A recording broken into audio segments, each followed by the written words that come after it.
وَالَّذِينَ جَاهَدُوا فِينَا لَنَهْدِيَنَّهُمْ سُبُلَنَا وَإِنَّ اللَّهَ لَمَعَ الْمُحْسِنِينَ.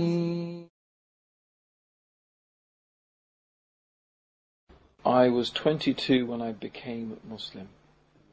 I was a bit younger than that when I accepted Islam. But I make a distinction between accepting Islam and actually becoming a Muslim. So the first thing I really remember, of course, about Muslims and meeting Muslims was when I went to Egypt. My parents were living there. So those were my first experiences, meeting Muslims, going to a Muslim country. It was a very strange experience, I have to say.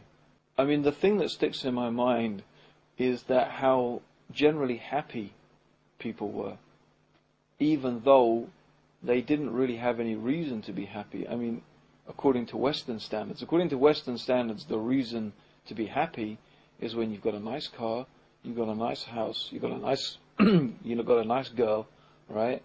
And you've got lots of money to have a good time, and then you're happy, right? I mean, that's the Western standard of happiness. But if you go to Egypt, I mean, certainly when I went there, you didn't see that. People were extremely poor. In poverty was the immediate thing you notice was poverty. Yet, in spite of poverty, people seem to be extremely happy. That is a very strange thing to encounter, because it immediately goes against everything that you've been led to expect is the source of happiness. And spiritually, I had been on a sort of search, a spiritual search, since I was 14 or 15, and questioning the religion that I'd come from, Catholicism, and I'd looked through lots of different religions, and had actually, probably at that stage, if you're talking about 6 months before, come up against what I could call a brick wall. I had really reached a stage where I'd begun to think there were no answers, there was no spiritual dimension to the human being, and that maybe happiness really was just about having money, and maybe I just didn't have enough money. And in that process of thinking about making money, I thought, well, the secret, the key to happiness surely is going to be that you make the maximum amount of money with the minimum amount of effort, because the purpose of money is only to enable you to enjoy yourself. Money itself can't make you happy. It's the things that you can buy and the things that you can do with the money. And if you're spending all of your time earning the money, then where are you going to enjoy yourself? So I thought, okay, well, where can I start? Let me start by looking at different people in the world, different cultures. Let's look through history, and let's see if there's something there. And in that process of thinking, I was thinking about different nations and different civilizations, and then it suddenly sort of struck me, wait a minute, those Saudi Arabians have been sitting on their camels for I don't know how many hundreds of years, praying to Allah, and they've got all this money. I said, well, that sounds good. Very little effort, lots of money. I said, let me start researching, see what I can find out about this. And I obviously knew their religion was Islam, and their book was the Quran. And so I thought to myself, okay, let's start by reading the Quran, see what that has to say, what I can find out there. And that's really how I came upon Islam.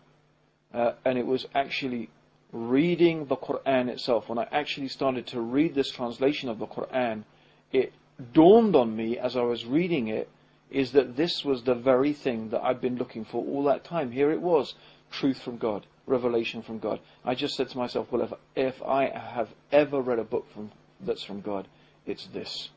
But that's how I discovered Islam. But the problem was really is that when I actually was faced with a challenge, and the real challenge was my girlfriend. That was the real challenge. When my girlfriend found out I had become Muslim, she totally freaked out.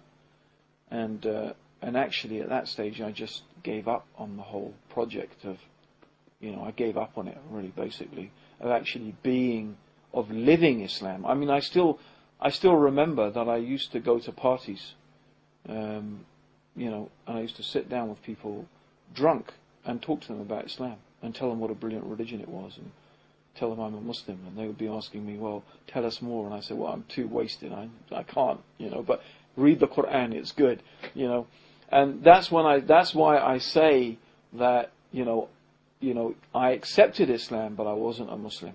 Because if you looked at my life, there was nothing different.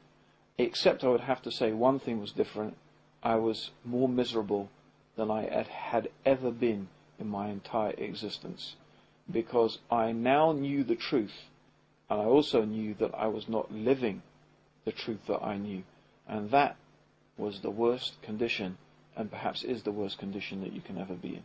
And, things became, you could say, also worse between me and my girlfriend. Ironically, the one that I had, given up practicing Islam for because she was freaked out. Things became worse between me and her. And I think it was a combination of all of those things just led to a type of situation where literally I just couldn't take it anymore. And I decided to go and stay with my parents in Portugal. My parents live in Portugal. And it was there really that I just began to realize things came into focus. I began to realize, okay, my life is a mess. I know why it's a mess.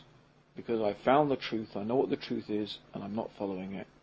And I just made this dua to Allah. I prayed to God. I said, oh Allah, I said, just let her call.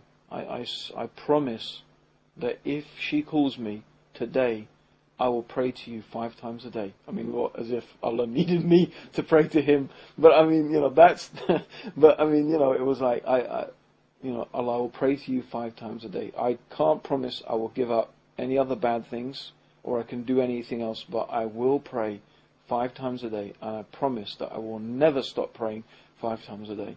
And after I made this dua, that same afternoon, just a couple of hours later, she phoned. And I was actually working in the garden at the time and building a wall. I still pass that wall and look at it and think, that's the wall that I was building when that thing happened to me. And my dad came down and he said, oh, it's your girlfriend on the phone. Don't want to mention her name. And I put down the spade, and I don't even remember what she said because I wasn't thinking about her anymore. I was thinking about, I have to go and pray now. So I just put down the phone and went and took a ghusl, took a bath, and started praying. And that's it. And really, that's the difference between being a Muslim and not being a Muslim. When you establish the prayer, your life changes. And really, just praying 5 times a day changed my life, and that's it, really. And that's when I say, that's when I became Muslim. That's the day I became a Muslim. Islam, without doubt, is the path to true happiness in life. It is the real path to true happiness. And people ask me, so what is it like now that you're Muslim compared to how it was before? Well, it's like being dead and then being alive. It's like being blind and then seeing. It's like being in darkness and then being in the light. That's how different understanding the truth of the Quran and the teachings of Islam is to that way of life that is away from that.